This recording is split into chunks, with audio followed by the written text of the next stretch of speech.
nkuzaniye akadiru ka danje kuri miliyoni 4 zuzuye, uraza tuguhereza ubuso bugera kuri 250 mu kagari ka Rukoko. Dore ahantu umugabo ahagaze, gutambika aho ndaza guhagarara, kuzamuka ukagera hariya. Muri make hafite ubuso wakubakamo inzu y'ibyumba 3, ikagira n'igikoni hanze, dushe na toilette zo hanze.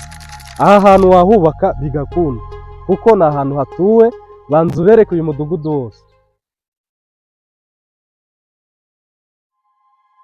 Murabona ko hasanzwe hatuwe kandi nawe wahatura bigakunda kuko ni ahantu mu mudugudu.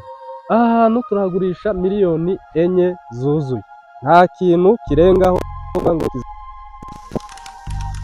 nayo ashaka kuri konte miliyoni 4.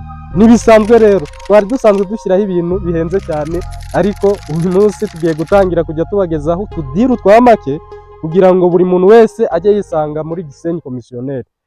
Turabakunda cyane.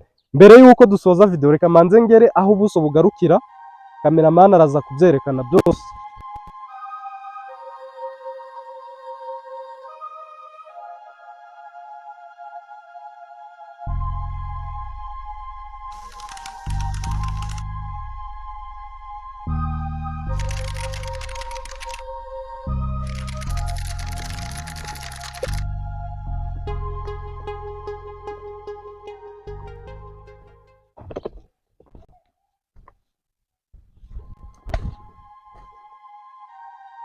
Ikindi nari nibagiye kubabwira, harimo fondasiyo ushobora guhita uterekamo inzu yawe, ubu buso bundi bugasigara ari imbuga ndetse n'ubuso bw'ibikoni na toilette byo hanze.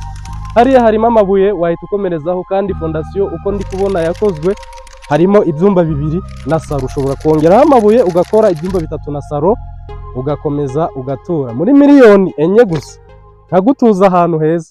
Aya ni amahirwe adasanzwe. Komeza ugire ibihe byiza, turabakunda cyane.